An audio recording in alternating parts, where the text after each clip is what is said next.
Nasusulat hindi lamang sa tinapay na bubuhay ang tao, kundi sa bawat salita na nanggagaling sa bibig ng Diyos. Kayo po ay nakatunghay sa serye ng Karunungang Panatag sa Magulong Panahon. Ito po ang ating huling episode ng seryeng ito.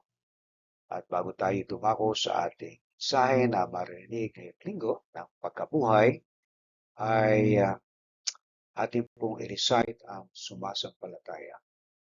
Sumasampalataya ako sa Diyos Amang makapangyarihan sa lahat, lumalang ng langit at lupa, at kay Hesukristo na anak niya, Panginoon natin, na sa iwagan ng Espiritu Santo, ipinanganak ng Birheng Maria, nagdamdam ng hirap sa katulad ni Poncio Pilato, ipinako sa krus, namatay at nilibing sa ikatlong araw, at nabuhay sa mga patay. Umakyat sa langit at umupo sa kanan ng Diyos Amang makapangyarihan sa lahat. Doon nagmumula na paparito upang po sa mga buhay at mga patay. Sinasampalatayanan ko ang Espiritu Santo, ang banal na iglesyang laganap, ang pagkakaisa ng mga banal at kapatawaran ng mga kasalanan, ang kabuhayan ng katawan at buhay na wala hanggan. Siya nawa. Ang 10 utos, huwag kang magkakaroon ng ibang Diyos sa harap ko. Huwag kang gagawa para sa iyo ng larawang inanyuan. Huwag mong babanggitin ang pangalan ng Panginoong Diyos sa walang kabuluhan. Alalahanin mo ang araw ng Sabat upang ipangilin. Galang mo ang iyong ama at ang iyong ina. Huwag kang papatay, huwag kang mangangalunya, huwag kang magnanakaw, huwag kang magbibintang sa iyong kapwa. Huwag mong iibutin ang anumang bagay ng iyong kapwa. Pagpalain nawa ng Diyos ang pagkabasa ng kanyang mga salita. Alright, sa pagpapatuloy po natin ng karunungang may walang hanggang perspektibo at pinakahuling episode ng ating pong serye. Okay? Ating pong pag-aalala sa ating mga nakaraan. Ang simula ng karunungan sa panahon ng kapuluhan ay ating pong dinaanan. Panatag ang puso kahit may bagyo. Kapayapaan na higit sa pag-unawa. Matatag na isipan sa panahon ng takot. Karunungan sa gitna ng krisis. Huwag magpadala sa takot ng mundo. Karunungang may walang hanggang perspektibo. So ito pong 7 episode na to ay naka-upload po ang ilan sa mga yan, at yung pong ilan ay hindi po natin na record o na-upload, at dahil tayo po ay nagkaroon ng live worship service. Right? But ganun pa man ay ito pong pinaka-last episode, ito po ay uploaded at pwede po ninyong balik-balikan. Okay? So ano po yung ating mga layunin sa seryeng ito? Dahil tayo po ay nasa panahon ng matinding kaguluhan po sa mundo. Una ay magkaroon tayo ng biblical foundation ng tunay na karunungan. Ikalawa ay matutong tumugon sa krisis ng may pananampalataya. Ikatlo ay mabuong disiplina ng panalangin at pagtitiwala. Ikaapat ay maging matatag ang isipan at damdamin. Ikalima, mabuo ang walang hanggang perspektibo. At ika-6 ay maging ilaw at tinig ng katiyakan sa iba. So ito pong layuning ito ay ating pong nakuha actually dito po sa 7 episode ng mga sermon na to. At ito yung bumubuo ng ating pagkatao, higit sa lahat ng ating pananampalataya. Kaya kung darating man ang mga bagyo, unos, mga bigati, sakuna, ay handa tayong tumayo. Handa tayo na maglingkod pa rin sa Panginoon sa kabila ng mga pangyayaring ito sa ating buhay. At sa mundong ito ay nakita po natin kung paano tayo manindigan, especially kapag ang ating pananampalataya ay sinusubok ng mga pangyayari. Alright? So ang ating pong paksa ngayon ay ang karunungang may walang hanggang perspektibo. At yan po ay matatagpuan po natin sa dalawang sitas, dalawang aklat ng Biblia. sa Kolosas at sa Korinto. Alright? So ating pong babasahin yan at ating susuriin at ating pong isi-synchronize ito pong mga talatang ito sa isang paksa lamang na gusto kong tingnan po ninyo ang ideya na ang panatag na buhay ay bunga ng pananaw na nakatuon sa walang hanggan. Alright?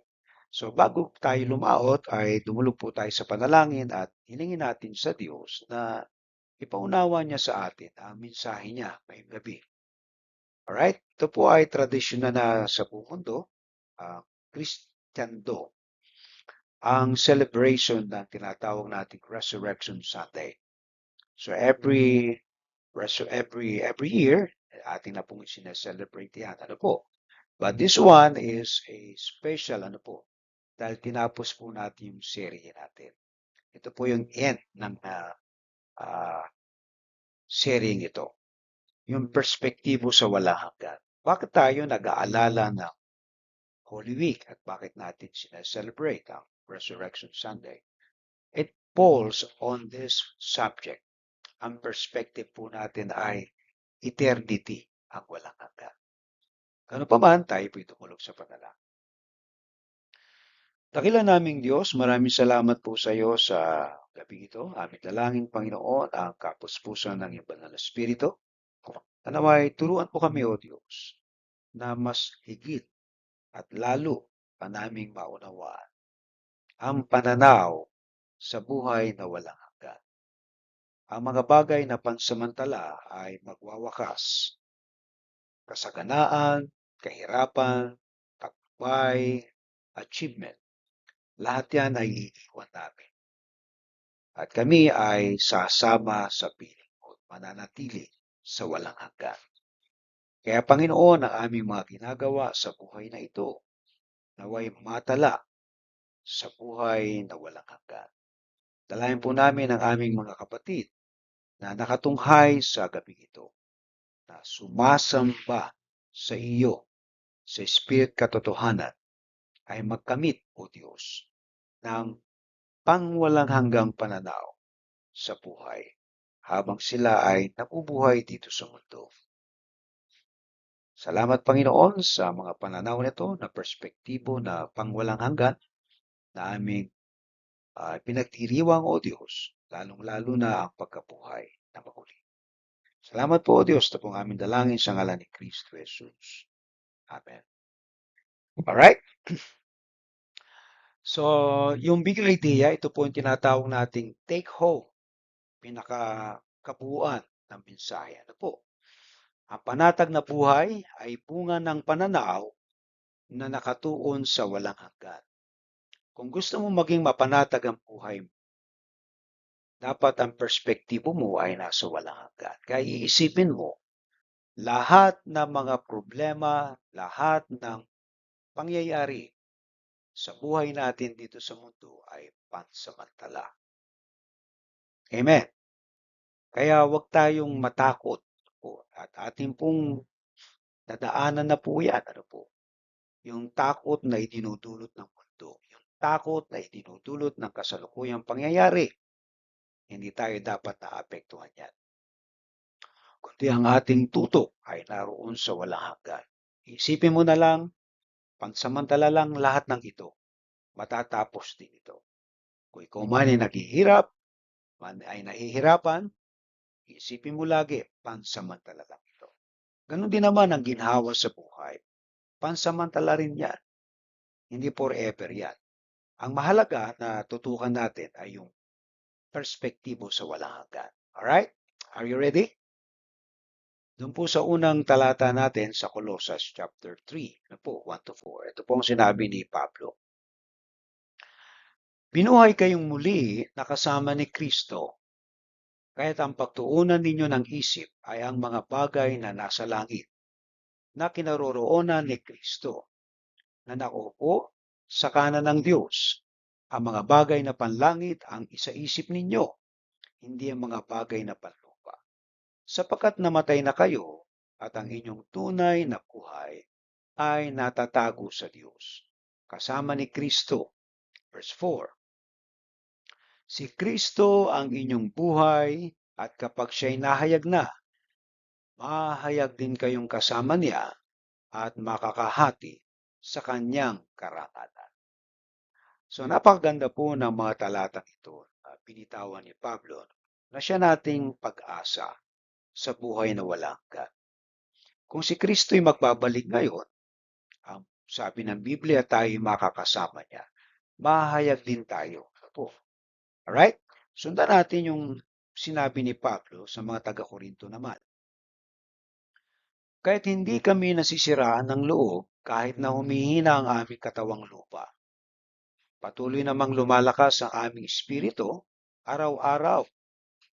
Ang bahagya at panandali ang kapighatian dinaranas namin ngayon ay magbubunga ng kagalakang walang hanggan at walang katulad.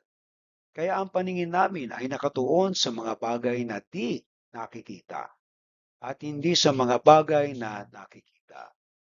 Sapagkat panandalian lamang ang mga bagay na nakikita, ngunit walang hanggan ang mga bagay na di nakikita.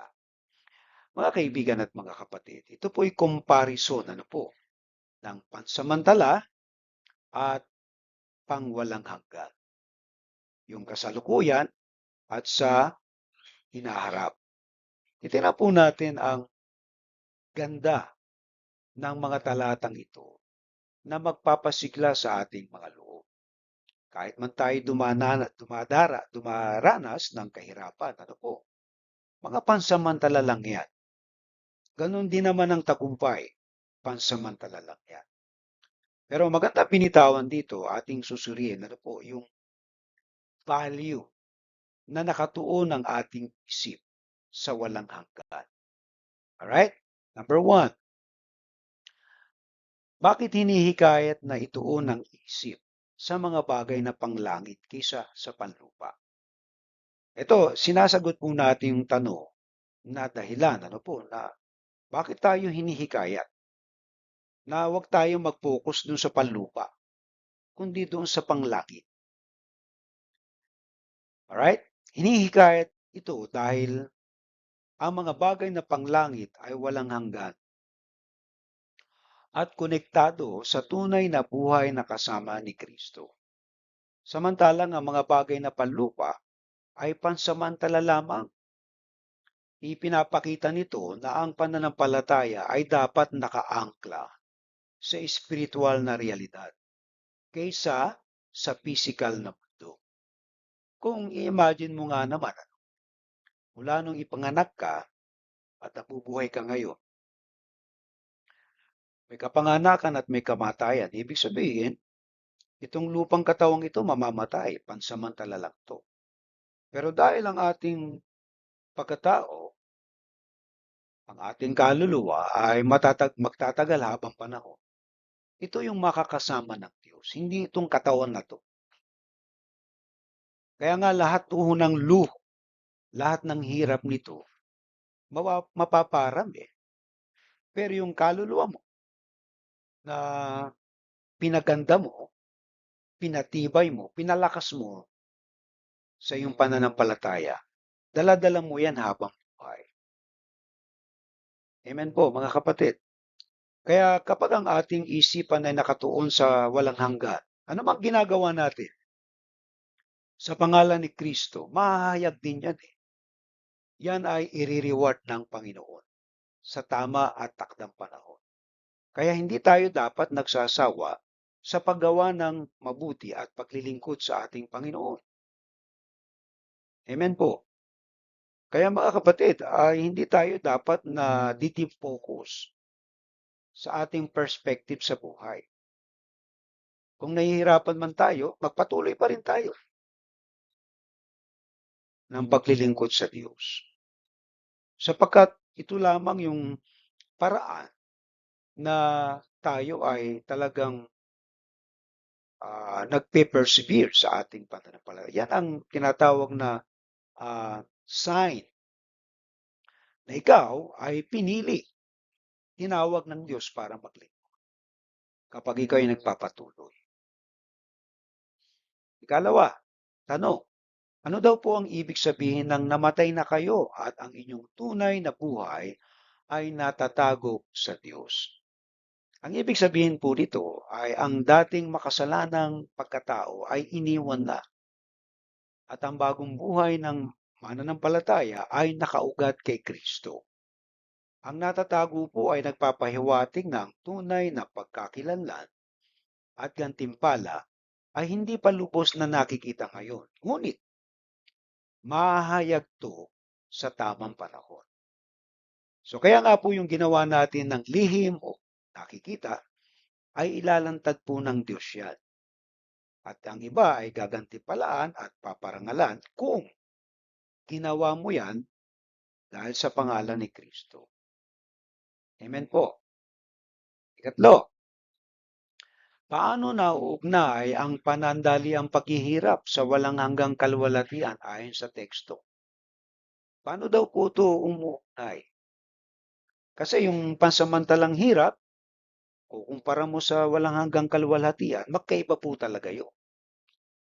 Yung pansamantala, may period lamang yan eh. 3 taon, 5 taon, o 10 taon, o habang buhay. Iba po sa habang buhay eh. Yung nabubuhay ka sa mundo, pero darating ang panahon, mamamatay ka rin eh. At ang maganda rito, yung lahat ng ginawa mo dahil sa pangalan ni Kristo, ilalantad, ihahayag.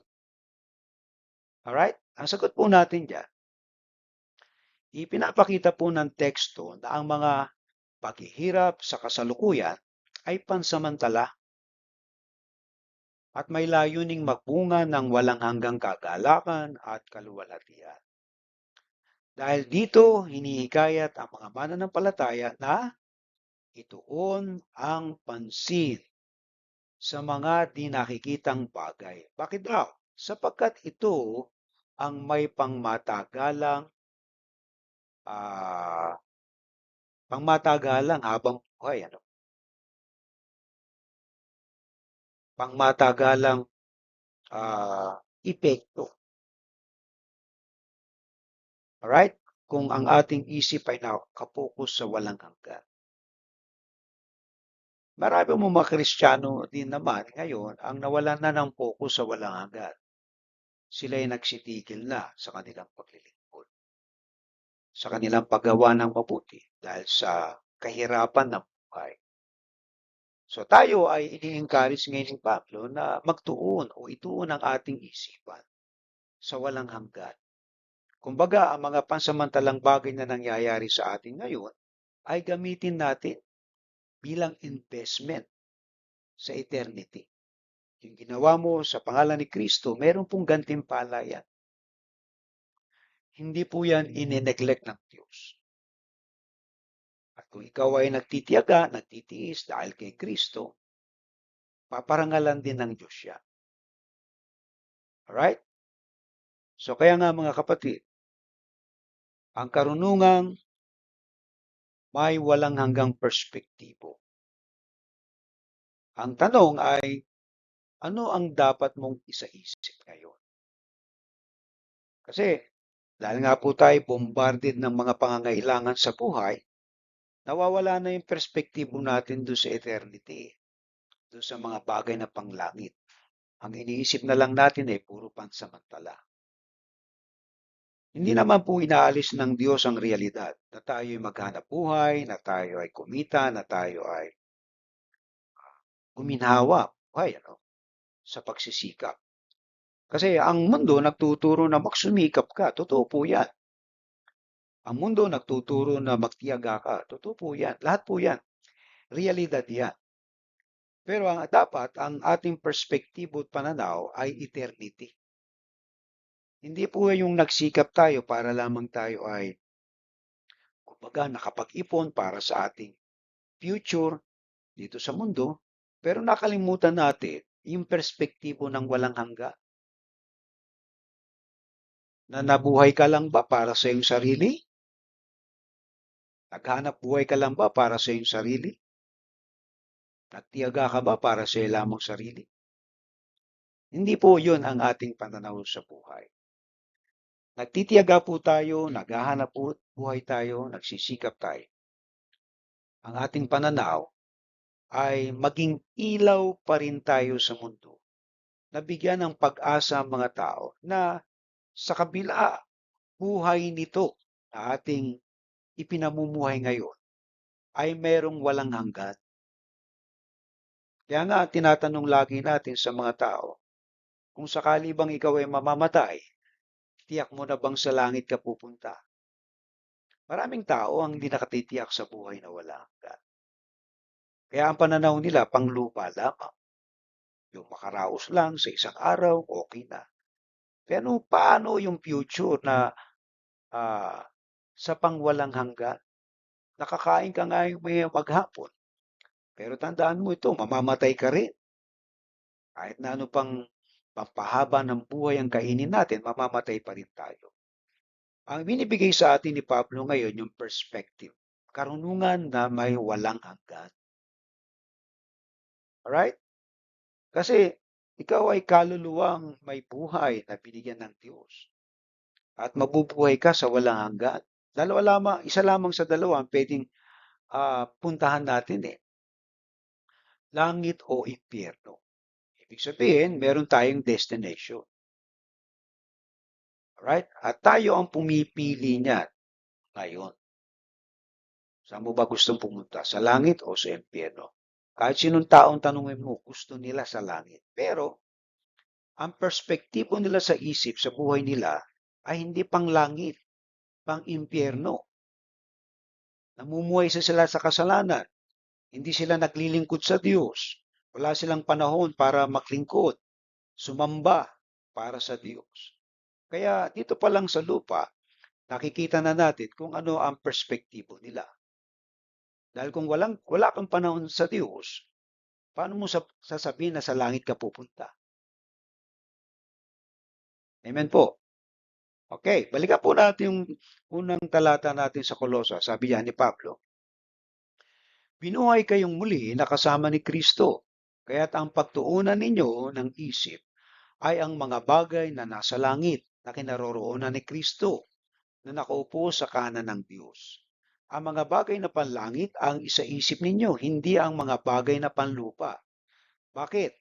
Sapagkat namatay na kayo at ang inyong tunay na buhay ay natatago sa Diyos, kasama ni Kristo. Si Kristo ang inyong buhay at kapag siya'y nahayag na, mahayag din kayong kasama niya at makakahati sa kanyang karangalan. Mga kapatid, paano natin ilalapat ang mga talatang ito? Ito po yung practical application na pwede natin ipamuhay. Alright? Una, pagtuunan ninyo ng isip ang mga bagay na nasa langit.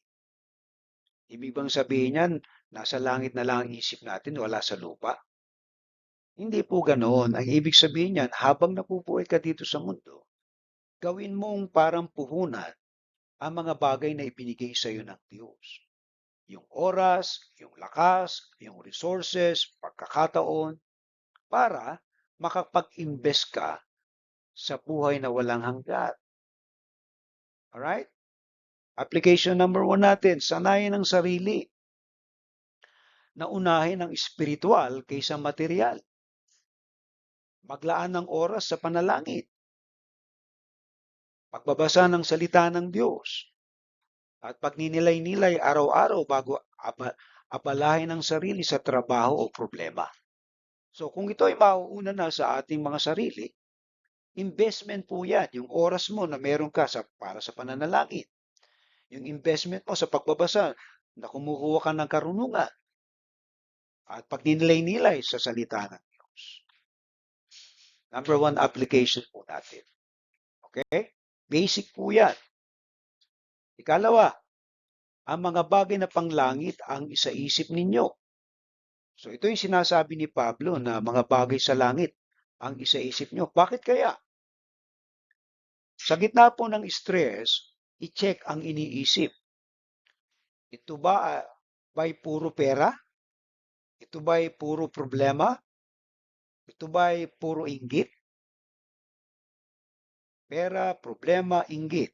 Palitan ito ng pag-iisip na may pag-asa, kabutihan, at layunin ayon sa Diyos. Alright? So, kapag chinek po natin ito, nagbabago yung ating tinatawag nating shifting ng ating mindset. Na gusto natin kumita ng pera, gusto natin i-resolve yung problema natin, hindi tayo dapat naiinggit. Alright? Kasi lahat ng yan, puro pansamantala eh. Pera, problema, inggit. Pero ang pangwalang hanggan ay yung pag-asa, kabutihan at layunin ayon sa Diyos. Ang layunin ng buhay natin ay para tayo ay magbigay ng luwalhati sa Diyos. Subalit kung ang buhay mo ay hindi nagbibigay ng luwalhati sa Diyos, anong kabutihan, anong pag-asang mayroon tayo sa buhay na walang hanggan? Right? Kaya nga kung ikaw ay nai-stress ngayon, iniisip mo lagi pera, problema, inggit, nadidifocus ka. Kumbaga, ang perspektibo ng isip ay mga pansamantala. Kaya wala kang panahong magsimba wala kang panahong maglingkod sa Diyos. Amen po. That's number 2. Number 3, namatay na kayo. Ang tunay ninyong buhay ay natatago sa Diyos. Alright? Naipaliwanag na po natin kanina, namatay na kayo sa inyong mga sarili. Ibig sabihin, natatago na ang inyong buhay sa Diyos. Ano application nito sa atin? Iwanan ang dating masasamang gawi. Ano ba yung masasamang gawi natin? Katulad ng bisyo. Ano ba yung mga bisyo natin? Iba't ibang bisyo na meron tayong mga tao. Galit, inggit. So mga kapatid, paalalahanan ng sarili. Hindi na ako ang dati kong pagkatao. Dahil kung ang tatlong bagay na to nag-e-exist pa rin sa atin, puro pansamantala ang ating iniisip. Hindi ang bagong pananaw, perspektibo sa walang hanggan. At maraming mga Kristiyano ang nadaya dahil sa turo ng mundo. Hindi namang tinuturo sa atin na huwag tayong maproblema, kundi mapaging mapayapa tayo sa panahon na tayo may problema. At ang kapayapaan na yan, walang ibang pagkukunan kundi sa Diyos. Dahil kay Kristo. Alright? Ika-4, si Kristo ang inyong buhay. Alright? Katulad ni Pablo na si Kristo ang kanyang buhay Kaya kung siya mamamatay, ito isang pakinabang. Anong application po nito? Gawing sentro si Kristo sa desisyon. Kumbaga, i-consider mo lagi ang pangalan ni Kristo sa trabaho, sa relasyon, sa pangarap.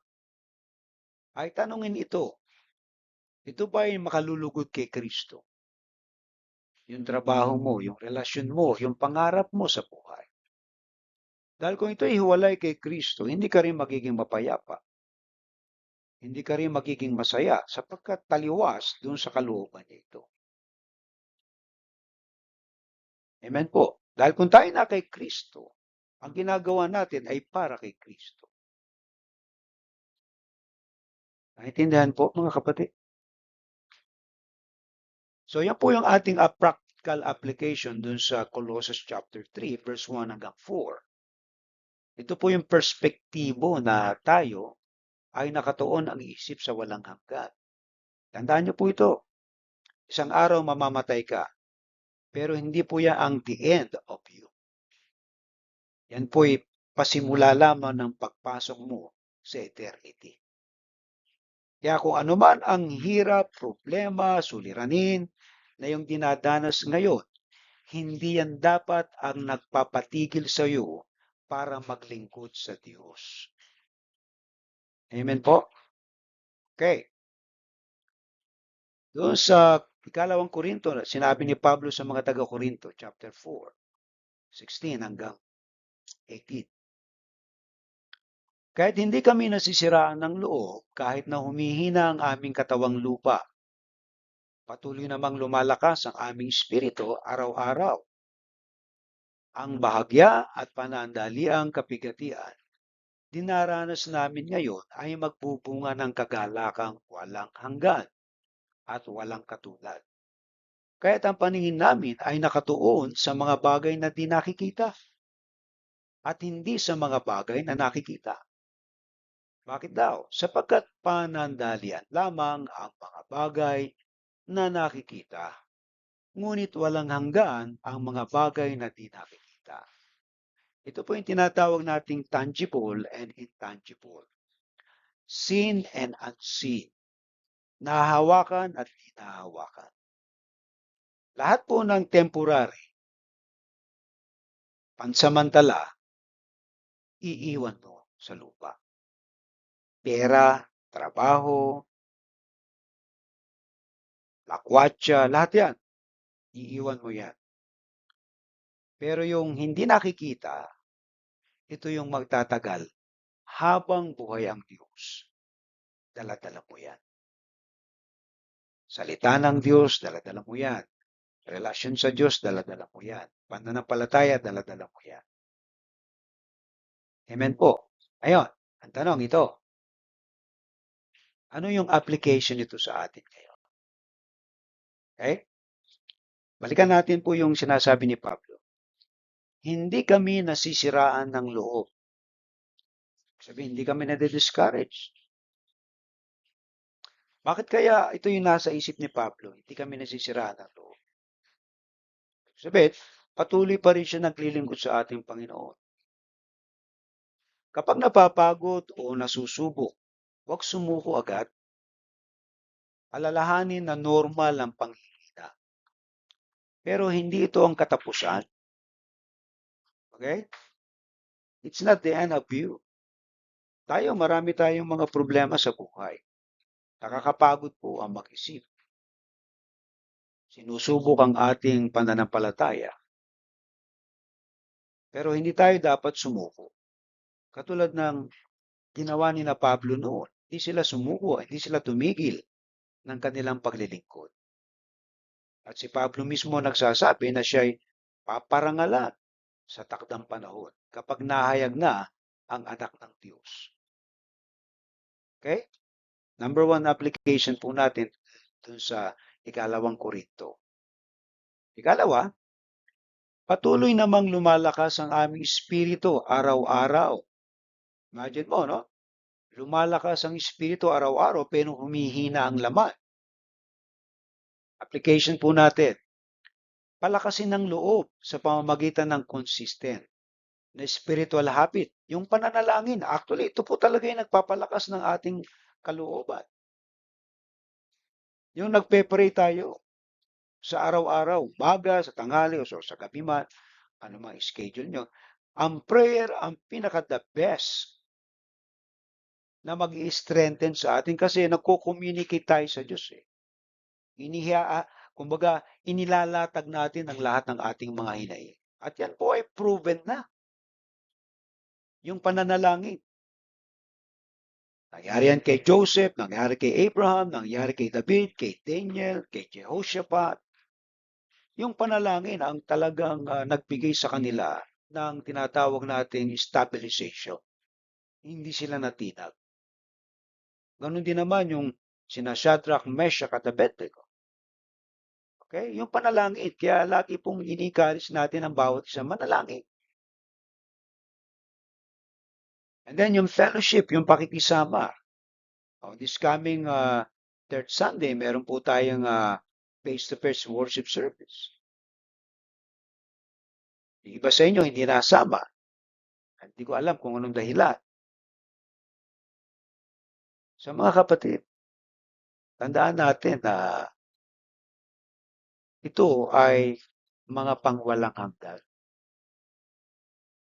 Hindi ka pwedeng mabuhay mag-isa.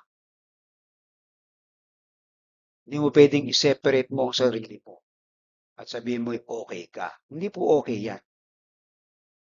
You cannot live alone.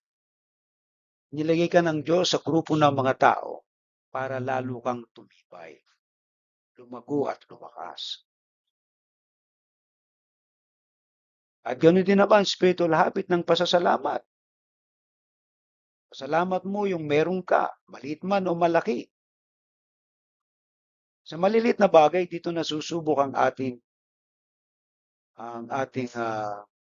pag-uugali kung tayo may pasasalamat. May mga taong walang pasasalamat talaga.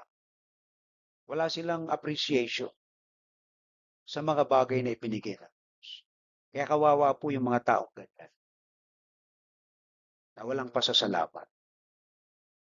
Mga pangyayari na ibinigay ng Diyos, mga bagay na ibinigay ng Diyos, kahit mga problema, dapat nating ipagpasalamat sa Diyos. Okay? It's number 3. Number 3. Panandali ang kapigatian, nagbubunga ng walang hanggang kagalakan. Imagine mo yan, ano? Yung panandali ang kapigatian. Ito ay si Pablo nagsasabi, ano? At ang sinasabi niya, ito daw ay magbubunga ng walang hanggang kagalakan. So ano po yung application natin dyan? Tingnan ang problema bilang pansamantala. Pero kung pwede niyong tingnan yung problema bilang pansamantala, hindi pong pangmatagalan yan. Lahat po ng mga paghihirap, pagdurusa, pansamantala lang din yan. Sa halip na magreklamo, itanong, ano ang itinuturo nito sa akin? So tayo, iba-iba yung uri ng mga problemang dinadaanan. Pero matuto tayong mag-analyze at magtanong, ano ba yung teaching aid? Ano ba yung tinuturo ng Diyos sa akin dito? May mga panahon na tayo po ay laging walang pera. Ay siguro, tinuturo ng Diyos yan, maghanap buhay ka, o kaya magnegosyo ka. Mga bagay na praktikal na pwede nating gawin. Amen po. So, hindi tayo magse-self-pity. Ano? Kaawaan nating ating sarili. Bagkus, magtitiwala doon tayo sa gabay ng Diyos. Kasi walang bagay na nangyari sa atin na aksidente. Ang Diyos ang nagpapahintulot ng lahat. So ngayon, karapatan mo namang magtanong, ano ba yung tinuturo nito sa akin? Kung nakikita mo na lagi nangyayari ito, magtanong ka. Ay siguro, baka ito'y tinuturo sa akin ng Diyos, gawin ko ang bagay na ito. Amen po? Okay? Sabi, may solusyon. Pasamantala lang yan din, may pasamantalang solusyon din. Pero ang focus natin ay hindi tayo matinag doon sa mga pangwalang hanggan. Alright? That's number 3. Number 4. Nakatuon sa mga bagay na di nakikita. So ito po yung ating pananaw sa buhay. Na ituon natin ang ating isipan sa mga bagay na di nakikita. Paano kaya yung pastor? Kung na nga nakikita, paano pa ako magtutulong? Okay? Ito po yung practical application. Huwag lang tumingin sa kasalukuyang sitwasyon. Katulad ng pera. Kasalukuyang sitwasyon. Ano po, hindi po tayo tumitingin dyan. Pero hindi ibig sabihin na hindi natin kailangan. Tinitingnan natin to bilang kasangkapan para tayo makasulong. At tinitingnan din natin to kung paano tayo magkakaroon nito para magamit sa gawain ng Panginoon. Alright? Yung sitwasyon ng status natin sa buhay, problema natin.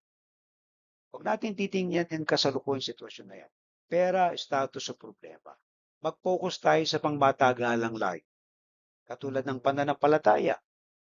Kapag ang pananampalataya mo ay nadidevelop, malakas, tumatatak, dala-dala mo yan. Yung karakter mo, pag-uugali mo. Alright? Nagiging mabuti kang tao, hindi nagiging balasubas. Pagka ganun nangyayari sa iyo, dala-dala mo yan.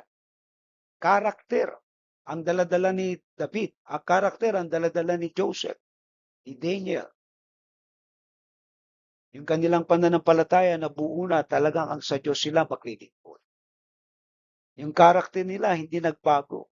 Nagtiwala pa rin sila sa Diyos sa kabila ng mga problema na dumarating sa kanilang buhay. Ganon din sa atin. Alright? Na dapat nagiging mabuting tao pa rin tayo sa kabila ng mga problema. Hindi tayo nagiging balasubas. Alright? Pangmatagalan po yan. Ganon din ang relasyon sa Diyos. Yan po mga pangwalang hanggan yan. Pananampalataya, karakter at relasyon sa Diyos. Dala-dala po natin yan. Yung pera, iiwan mo yan. Yung status mo sa mundo, mayaman ka o meron kang katungkulan, iiwan mo rin yan. Mga problema, iiwan mo rin yan. Pero magtatagal, pananampalataya, karakter at relasyon. Kaya yan po ang ating pinupukusan. Amen? So, uudin po natin, simpleng daily practice lamang to. Ano po? Dahil practical po itong ating tinutupo ngayon. Una, maglaan ng oras sa Diyos araw-araw. Huwag nating kaligtaan ito. Okay? Na meron kang oras sa Diyos. Kalawa, i-check at i-redirect ang iyong pag-iisip. Hindi ka nakapokus lagi doon sa hanap buhay, ano? Puro pera, pera, pera. Hindi po. I-redirect mo siya. Hindi naman binabawalan tayo na maghanap buhay. Hindi tayo binabawalan na mag-engage sa mga negosyo. Pero dapat naka-redirect yan. Ginagamit mo yan dahil ang isip mo ay nasa walang hanggan. Investment yan. Katlo, iwanan ng lumang pagkatao, yung mga dati, na hindi ka naman nakinabang dyan, nalugmok ka lang dyan. Yung mga sasamang ugali, ayan. Ikaapat, huwag sumuko sa gitna ng hirap. Medyo nahihirapan ka, tuloy lang. Kasi humuhupa din yan eh. Dahil may biyaya ang Diyos na binibigay sa iyo para kayanin. Ikalima, mag-focus sa eternal na layunin, hindi lang sa panandalian. Ang ating pong focus ay eternity. Dahil tayo po ay magsusulit lahat sa Diyos sa mga ginawa natin sa mundo. Paano mo ba ginamit yung oras, yung lakas, abilidad, resources, relasyon, mga tao na ibinigay ng Diyos sa iyo? Saan mo ba ginamit yan? Mga kaibigan at mga kapatid, ngayong gabi, sana'y napagpala po tayo ng mensahe ito. Tandaan po ninyo itong practical application na ito. Huwag mong kaligtaan sa araw-araw ang Diyos. At ang isip mo, hindi lang nasa mundo, naroon sa eternity. Yung luma mong pagkatao, iwanan mo na yan. Pagpatuloy ka lang. Ang focus mo ay yung eternal na layo sa buhay. May plano ang Diyos sa buhay mo na pagpalain ka at maging pagpapala sa iba. Alright? So, kung kayo napagpala po, pwede po kayo magbigay ng inyong mga tithes and offering, nakakero po sa ating kapatid na Merlinda. Tayo po'y madalangin. Dakilan naming Diyos, nagpapasalamat po kami, Panginoon, sa mensahe mo sa amin sa araw na to ng Resurrection Sunday. Salamat, O Diyos, sapagkat tunay nga po na ang aming mga isip ay idinidirect mo sa mga pangwalang hanggan. Kaya ang aming dalangin, O Diyos, ay bigyan mo kami ng kalakasan, katatagan, biyaya na kailangan namin upang kami makapagpatuloy. Dinadalangin po namin ang lahat ng ito, O Diyos, sa ngalan ni Kristo na ikaw po magpapala sa aming mga kapatid na magkakaloob at ibalik mo ito sa kanila, Panginoon. Salamat po sa layunin, O Diyos, na kami ay makasamba, na magsitatag ang aming pananampalataya at ang aming mga karakter ay ma-develop at ang aming relasyon sa iyo ay mas lalong maging patatag. Dinadalangin po namin at pinagpapasalamat ang lahat ng ito sa ngalan ni Kristo Jesus. Amen. Alright? So sa ating pangwakas na panalangin at bendisyon, awitin po natin ang ating doxology. Praise God from blessings flow, Praise Him, all creatures here below. Praise Him above, ye heavenly hosts. Praise Father, Son, and Holy Ghost. Amen. Pagpalain ka nawa at ingatan ni Yahweh, kabagan ka nawa at subaybayan ni Yahweh. Ngapin ka nawa at bigyan ng kapayapaan ni Yahweh. Tatlo pong amen. Amen. Ah, ah.